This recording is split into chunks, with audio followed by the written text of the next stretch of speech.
What's going on YouTube? JT is Reborn here, and welcome back to another edition of my DC comic book reviews.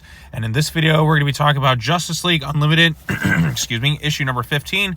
This one is written by Mark Waid with artwork by Dan Mora, and it's another DC KO tie-in. Basically, what we found out is Neron is powering up villains from hell by giving them safe haven in exchange for souls and all that other nonsense. And so Mr. Terrific and a few doomed Justice League members go into hell and have to find a means to stop Neron and all these threats from what's going on in the surface world. That's the gist of it. It's Mark Waid. It ties into the event pretty decently, I suppose. Like, you don't necessarily have to read it for the main KO stuff, but again, it's the consequences of that event carrying over and just affecting everything else in the DC world. I mean, the world of DC is just kind of a mess right now. Let's be real. Like, KO is just taking over everything.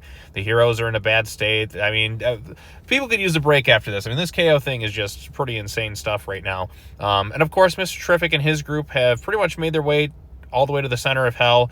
There's only a few of them kind of left, and you kind of see one by one all of them just kind of perish until it's pretty much just down to Mr. Terrific. And it is kind of sad that these characters are pretty much just doomed to die, but that's one of the reasons they went on, because they knew they were going to go out anyway, so they might as well do something good in the process. Mr. Terrific makes his way to the center, all the way to Neron, and he's like, look, I'll be your whatever you need, just please stop this stuff from happening. And then Neron's like, unfortunately, screw you, I don't need you, I already got somebody on my side. And Owl Man, or whatever it was, is the one responsible for it. So yeah, betrayal ends the issue, and then we're left wondering where it's going to go from there. So overall, like I said, not a bad issue, like by any stretch. I think Dan Mora's artwork, I mean, it's Dan Mora. He's one of the best artists at DC. It just looks really good from start to finish. Neron, the betrayal and everything. I was kind of wondering if they were going to do something like that with some of these characters, but it's kind of interesting that he chooses somebody who's doomed to die, unless them working with him is ultimately what kind of keeps them alive and going, instead of just, well, being doomed to die.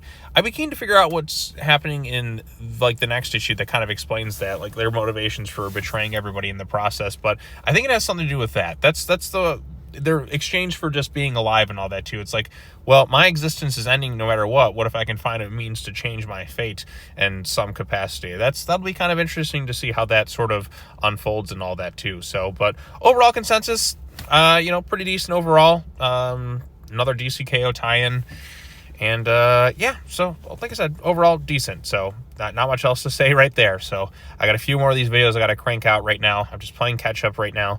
And yeah, so stay tuned for the next thing. What did you think of the issue? Let me know your thoughts in the comment section down below. Be sure to like this video, share it with your friends, subscribe to the YouTube channel for more content, hit the bell for notifications, all that fun stuff, and I'll be back right after this.